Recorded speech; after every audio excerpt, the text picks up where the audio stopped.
Oof. Do-do-do-do-do-do. Hey everybody, it's time for the Mario. Welcome to another episode of Who's That Anime with your host Steve and Colin. Swing your hips from side to Right to side. side. Na, na, na, na, na, na. Na. Something, something, or you'll die. I don't think it's like that. That might be the Simpsons I version.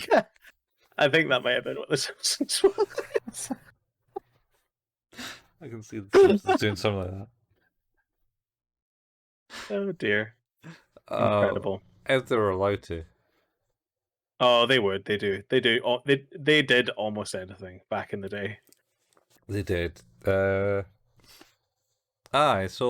yeah, we're here to talk about Trigun Stampede, episode 11. That's Yes. right. To a New World. It's the penultimate episode of Trigun Yeah, we're not Stampede. going to get down that rabbit hole though, where we just name them all. But you're correct. It is the penultimate episode. It's time to talk about penultimates. Oh god.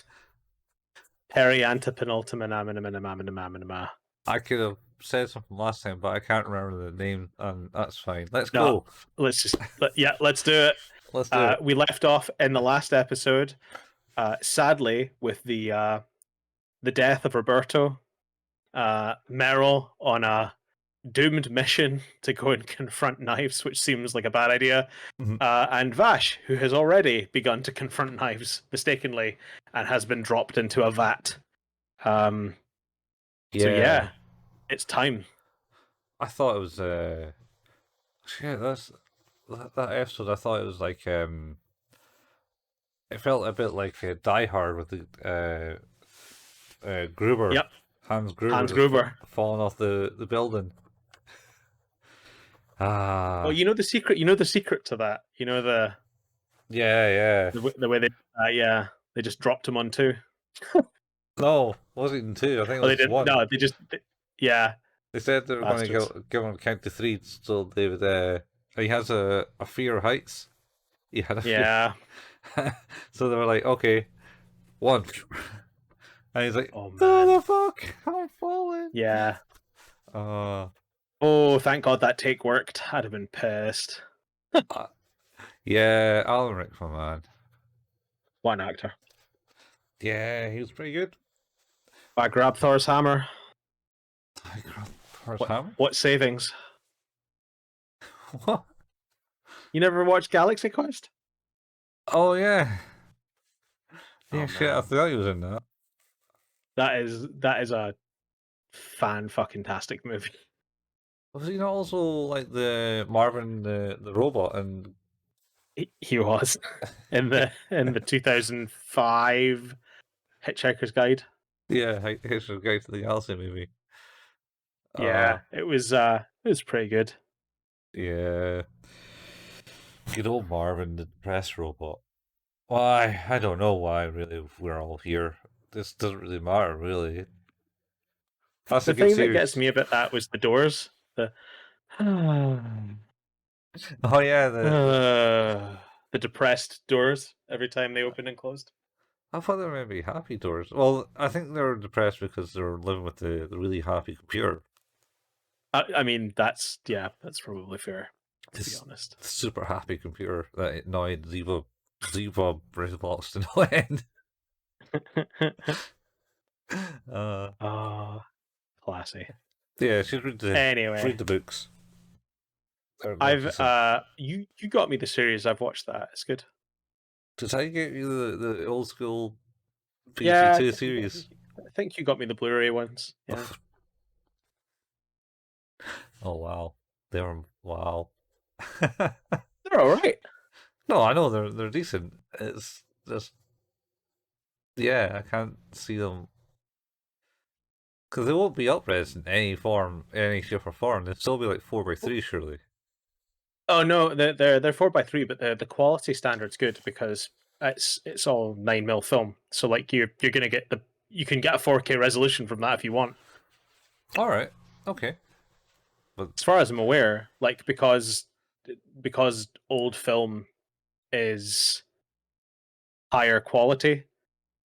Yeah. The problem was when they started shifting things to digital at resolutions that mattered at the time. That's when a lot of the upresing and stuff had to happen. Ah, okay, right, yeah. I think there are some circumstances where there is some work still required to like improve it, depending on how it was filmed. But my understanding is that a lot of older stuff you can get fairly good resolution out of, but it's things like clarity and you know film grain and things like that. That if you want to try and eliminate those from the version, because that's the Transformers movies like that. Yeah. Where, as I understand it, they actually were able to just like take the original cinema print and take the scans, but then they redrew them all. So,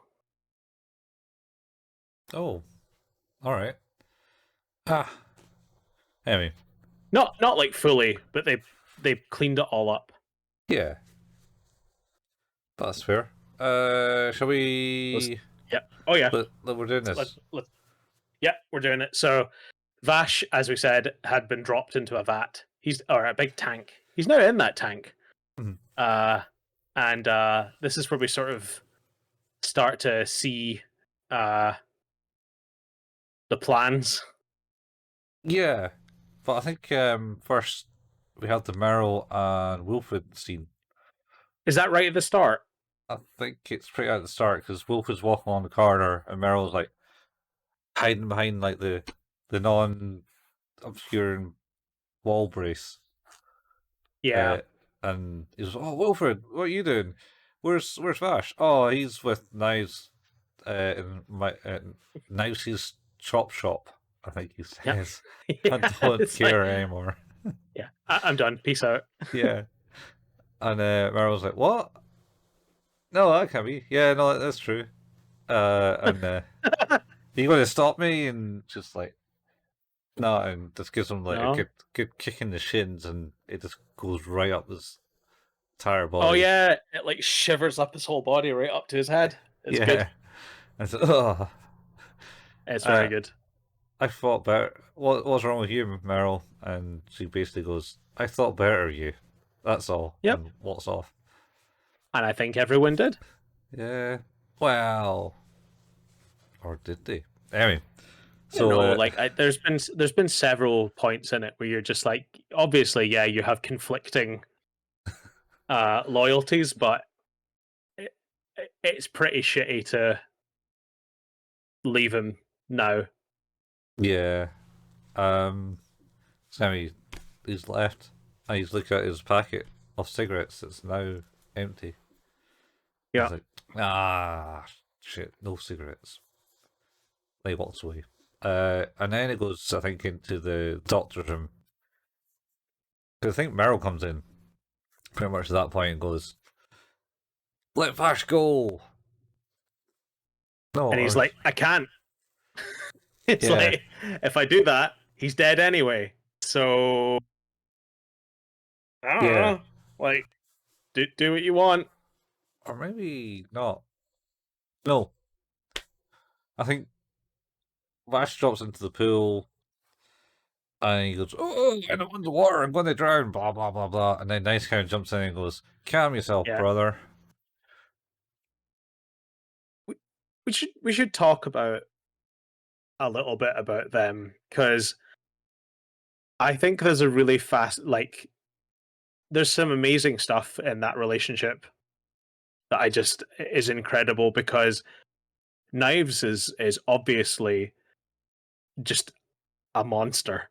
Like, there's no getting around that. He is a bad guy with a not great vision. But I think there's something so fascinating about the fact that, in spite of that all, in spite of the fact he detests his brother's care for humanity in any form or fashion, it all comes back to their relationship. It's never about killing Vash. Yeah. Like, they're brothers still. Yeah. He's trying to convince Vash that his way is wrong, this is the way forward. and Yeah. he's to protect them from the deadly humans. Yes, which is what they're planning to do here is for essentially we kind of found out I think we spoke about this in one of the previous episodes as well, is obviously the plants themselves are a physical manifestation of an entity that has access to a higher dimension where the energy is coming from. Yeah. And what Knives wants to do is he wants access to that dimension, not and to help manifest more independence. I think by, and I'm going to quote this, impregnating the plants. No, that's not a quote. I think that's what's said. It was all about souls. Yes, but it refers to them as being impregnated. Oh, does it? I mean, I suppose it kind of looks that way. Tentacle monsters. In this one, man, all your tentacle fans are met in this one episode. Yeah, that's right. This gets very, very tentacly. Yeah, it does. Anyway, yeah, so, well, first off, Knife jumps into the pool. And then he grows some tentacles. He does. Knife tentacles. And then basically attaches them into the back of Vash. Into his spine or something. Yep. And then the two doctors goes like, alright, connection's made. Let's do it. And then the synchronization begins. Yeah, and Meryl jumps bursts in and goes, right, you stop it, or I'll shoot you. And he goes, you're not going to kill me.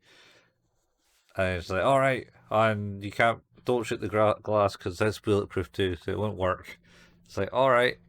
And then if you did manage to puncture the glass and kill, sever the connection, you kill Vash in the process because you can't do it. So, you can't interrupt this. It has to happen now. Yeah. And then so they start doing it, and then Vash kind of starts turning black with tentacles coming out of him. Black tentacles. Yes. And they're all sort of beginning to attach to all of the other plants in the big tank. Yeah. As they are, I think like we say, is that they're looking to give access to that core of energy in the higher dimension. Yeah. So the good doctor basically explains it to Meryl and goes, yes, so what we're trying to do is open this gateway to the core dimension, but humans can't fathom anything about it. It's like, well, you just obviously fathomed it because you've explained it to Meryl, and you're a human. But never mind. Let's ignore that fact. Let's ignore that fact. And then so, and it's basically, as they go on, what makes an independent different from all the other plants? And they talk about, I think it's the fact that they have soul. So we need to give soul to all the other plants so they can survive. So we're going to go into this core dimension and provide them with the soul. But also provide Knives with unlimited power. Unlimited I think is the power. Desire. Unlimited power. Yeah, he this is the master plan. And now as this continues to go through, this is sort of this is your life Vash episode where there's a lot of memories. So it goes back to the first one where he kind of meets Knives in the first ship after he loses him. Yes. And Knives was like, aha, figured this would be the first one. And then they have kind of like the usual talk. You can't be doing this. And he's like, Knives was like, silence. And then Vash kind of like falls through the floor as the floor kind of turns into liquid or some sort. And then I think they end up in Genova's rock. Genora Rock. Yeah, they end up there, and then we see the kid that what's his name, Tony's, who he failed to protect. Yeah, and then we see the other kid who became the Rocco, the giant, who became the giant kind of monster cyborg. And again, he failed to protect. It's just this cavalcade of trying to remind Vash of all of his failures. Yeah, because part of the talk in the previous episode, I think, is that Nice essentially states that he doesn't care for humanity. He wants to be forgiven by humanity for what he did with the crashing of the ships, and he uses that as his ploy. And well, that's the leverage here, because we get to the point where after it seems like the synchronization is speeding up as Vash's will starts to break down, and he's losing control of self a little, and the guy Rocco disintegrates into rose petals or cherry blossom petals or whatever it is, and he catches one of them, and that sort of brings up one of the memories with Rem. with Ren. But it's when he's looking at the kid and he holds him in his arms. Oh, you said you protect me, Vash. And then he just kind of like see the big taking a bullet to the side of his head. He goes, really does just like fucking headshot that kid. Yeah, and then Wilfred appears, and basically, you think we're saving the monsters is better for them than killing them, type thing. And then he turns into the big steroid dude. I think it's I love the kind of parallel and the difficulty with Vash, where it's like, he wants nothing more than to make everyone's lives better, and would promise everything to do that, and yet probably really through no fault of his own fails. Yeah. And it shows that kind of how difficult that opposing force that continues to get in the way of every promise, every thing he wants to try and achieve. It's just there's always something against him for that. Yeah. So I think we get the memory with Ren in the kind of garden, and this seems to freeze the process. Oh, the synchronization stalls. Yeah, at this point, 70 to 90, and they go through Rem, remembering who like Rem was and how she treated each of them. Yeah. And basically and then Vash says, "You don't remember Rem?" It's like, not really. And then it kind of cuts to a dark hole in a dark cupboard in the room, and then they're in the room looking through the databases, and Vash gave got a correct password, and they found out there was knives and him, and then another independent, which actually is highlighted, I think, in the previous episodes. The doctor looked at his desk and looked at the picture of him and a kid who looked kind of like Vash and Knives, but obviously wasn't. Yeah. And they're like, "Oh, this is 50 years ago." The independent that didn't survive. Yeah, I believe they chopped him up, right? So I think the kind of how Vash and Nye came about to be different is not something that's explored a lot. They just kind of are.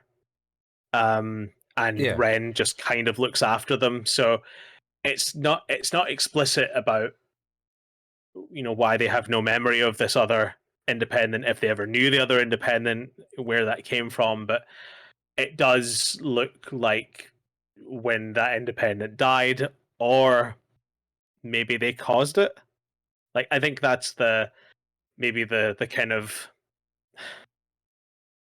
the thing they want you to think is like, is this just people curious about a creature after its passing, or is this people desperately looking for answers for something that was different? And there might be a little element of a grain of truth to that, because Ren often talks about the kind of keeping things low key and not drawing too much attention. Yeah.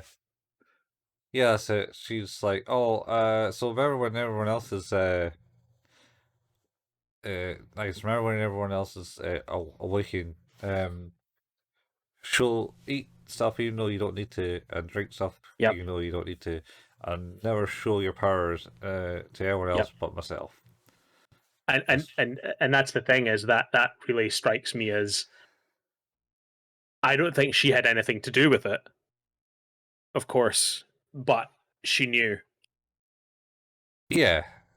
Yeah. She knew what had happened, and I think the reality of it is probably it was deliberate and not not something that came about through the passing of the independent. Yeah. Yeah, it seems that way. So they're going through that, and then Ren kind of appears again, and I can't remember what it is, but Life is basically saying you're holding on to Ren too much, type thing. Yeah. Blah blah. She lied to you. She's just hugging Vash. Yeah, and then he basically just cuts her head off, which then kind of reminds you of like the Ghost, when the Ghost died in Chainsaw Man, where all the just petals display everywhere. Yep.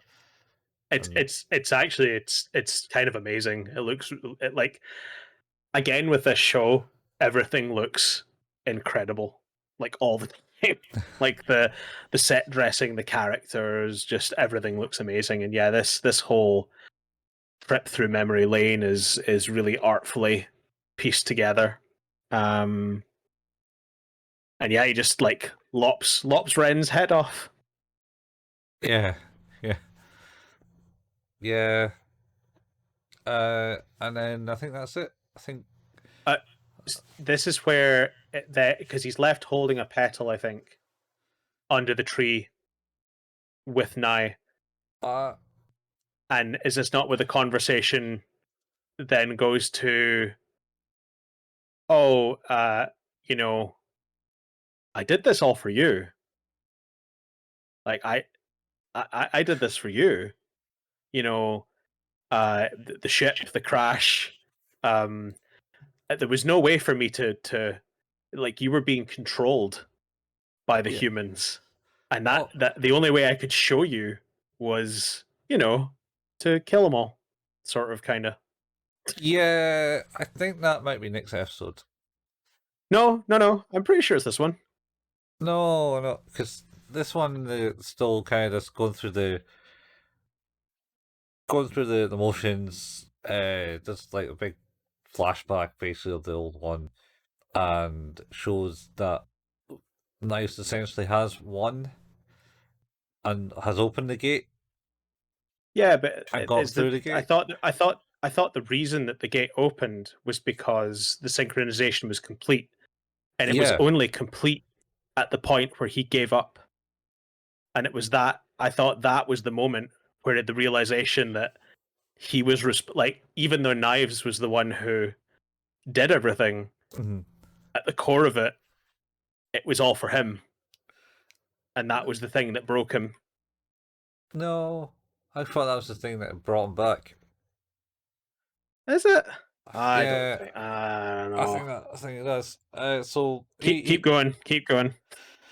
He essentially breaks, and he slowly turns to a black statue with this tentacle growing. Yeah, lots of tentacles. Oh yeah, and it's now exited the lab, and it's encompassed the big tower that they're actually in, and everyone outside have realized that some shit's going on, like there's tentacles flying through the city everywhere.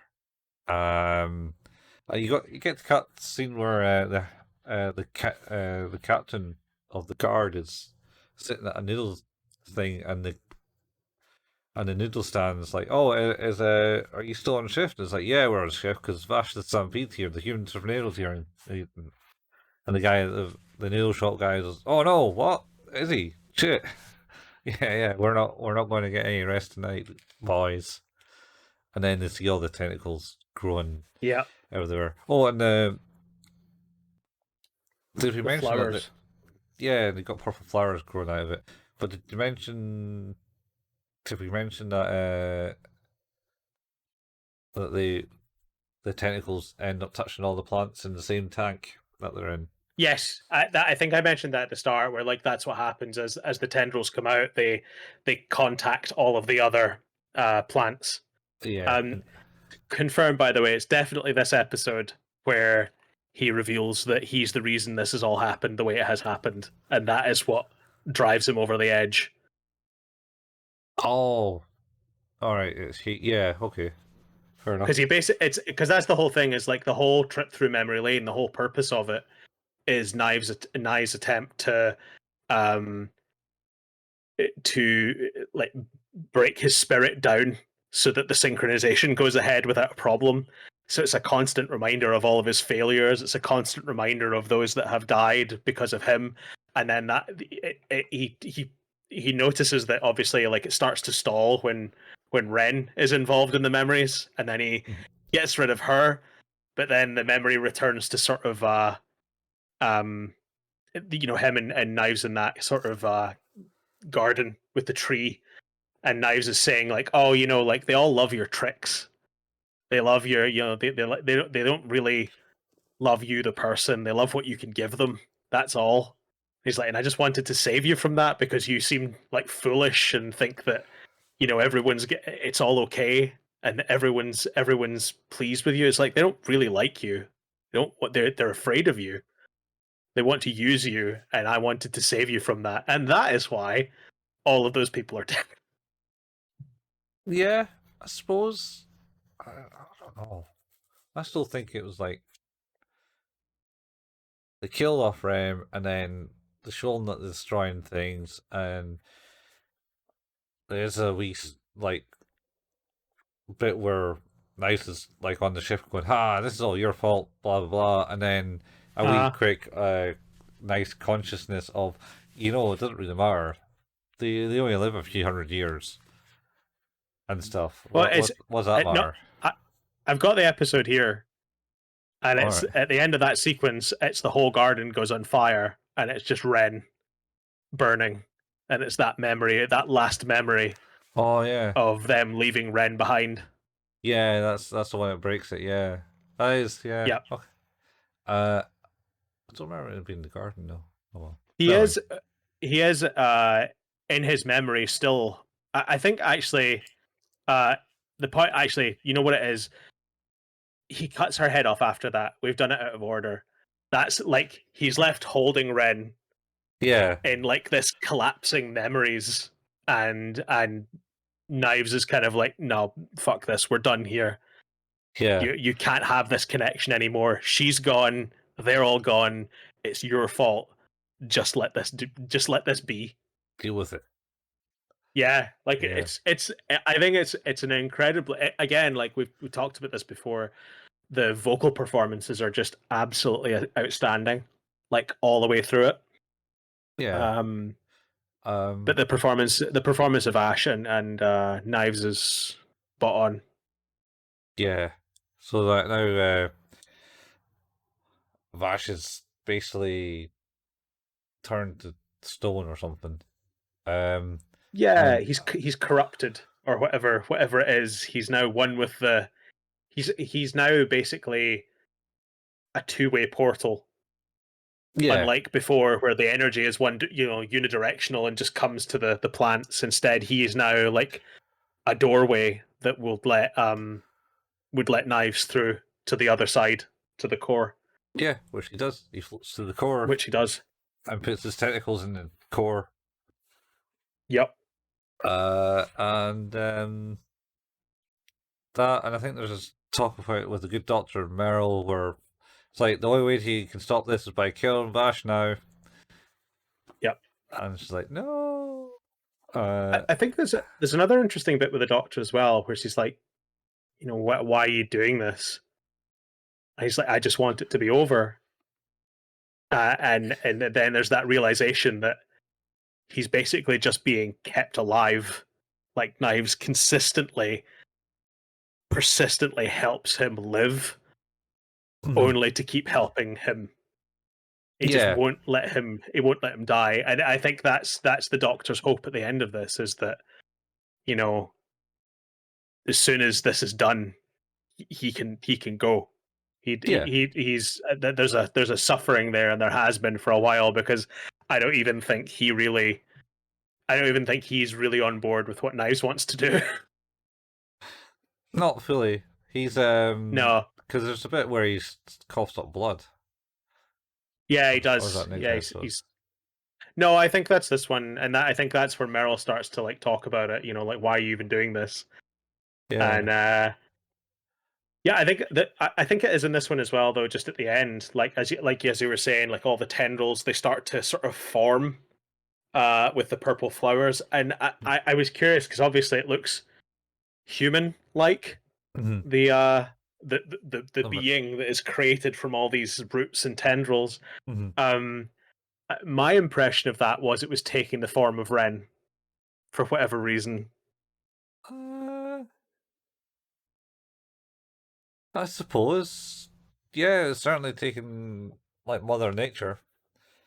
It did. That's the thing is like I don't see any particular. I don't know what the sort of purpose of that is, or maybe it's just that's like what his last thought was, and it just that's the manifestation of that care. Possibly. Well, Wolfwood also was in this episode. After he kind of like left, he picked up the cigarettes from Roberto. Kind of goes, "Thanks, old man," and he walks out this town, and then the tentacles happen, and then Zabi appears. Oh yeah, and he's like, "This didn't work out the way you'd wanted to, huh?" And he's like, I don't know, human. We're the planet, so we'll be fine." Yeah, I'm sure we'll be all right. Yeah. You, on the other hand, and you're not running away from this. Yeah, he's just standing there on the other side, on the big crater, looking over July. And yeah, you see the big human-like tangle of roots and tentacles. Yeah, and then that's it. I think that's basically. I think we covered all the points in this episode. It kind of ends with Vash turning to the darkness. Yeah, to the dark side. I think it sort of ends on Knives like talking about the independence they're gonna bring us to the new world. That's what this is. Like that's the mission statement here. This is a hell of an episode. There's a lot going on in this. It is. It's carrying into the last 2 episodes, man. I must admit again, like it just like the last episode, like it felt like it was a ramp up from the other one. This feels again like it's like a ramp up from the previous one. The tension building is very good. Getting to the ultimatum, man. Ultimatum. Yeah. How do you rate this one then? I don't know. It's building up in narrative rather than any action, really. Some shit has gone down. It's getting kind of serious. It's still kind of enticing because you're like, oh shit, how's it actually going to go down, man? How it is, man. I keep saying man at the moment. Man, You're just digging it. Digging it, man. Just digging it. Yep. Just, it's heavy. Can you dig it? It's heavy, man. Heavy. 8. I'm gonna go for solid 8 still. I'm up in 9 territory now. Going to 9. Yeah, this is like, as soon as you, to me, you start dropping like I think we kind of know, we knew obviously that Knives had caused the accident. That's been known for a while, but the revelation, it's like, oh, I didn't just do it because of like I hated them. It's like I did it for you, my brother. Yeah. Like I would, like, nobody else matters. Like I don't see, like I think it's a fascinating mentality, is this weird juxtaposition of like Vash, the one who would do anything for the humans, who just wants nothing more than to, you know, exist and be happy, and Knives, who is watching his brother do that, hating it, like has a hatred for that. So much so that it wasn't even the hatred of it that caused him to do it.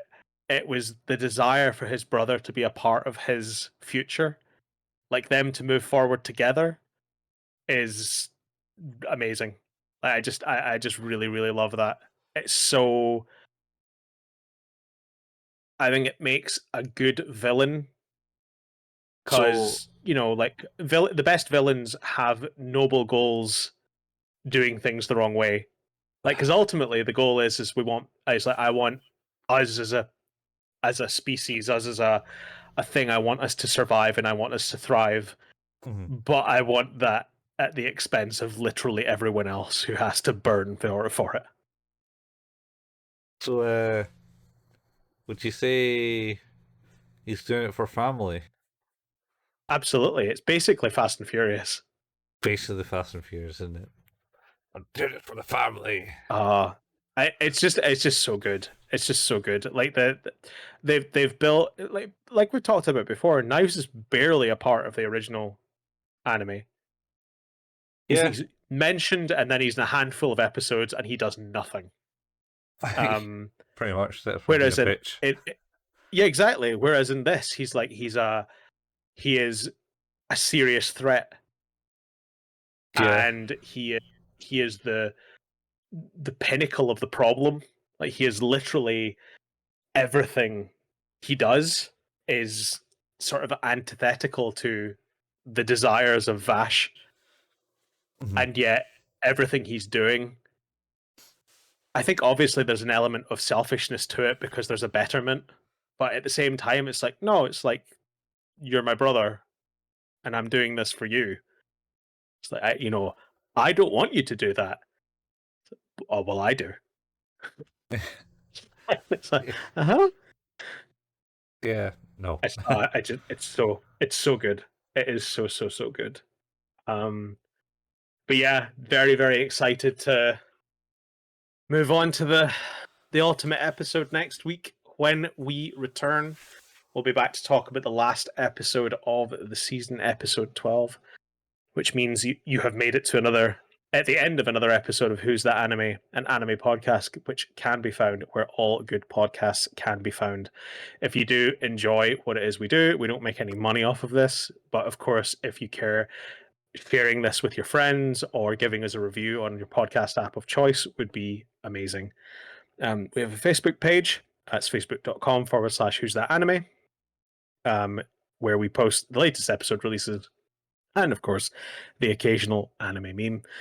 We have a Discord server, the link for which is in the show notes. We have a YouTube channel. That's youtube.com/ not / actually, youtube.com, and please search for @Who's That Anime. Colin painstakingly puts together the video versions of these episodes, and I think we're sort of definitely closer to time and time for these now, where we're releasing audio and video episodes around the same time. If not exact same time, definitely closer, which is cool.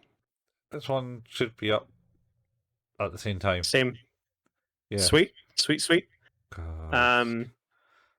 Yeah, because, and that's good. Because the 3 week deficit is now long gone. Long gone. Long gone. But also, Colin and I occasionally like to play video games. Colin at twitch.tv/couchfuel and myself at twitch.tv/hailpayman. You can find archives of all of the episodes and things we've recorded for those over the years at youtube.com if you search for couchfuel or search for Hail Payman. And that's us. Yeah. So we out. We out. We'll be back. We out. Yeah. So we'll be back same anime time, same anime place next week. Yup. Peace out, folks. Next week. Bye. Bye. Da-da-da-da-da-da.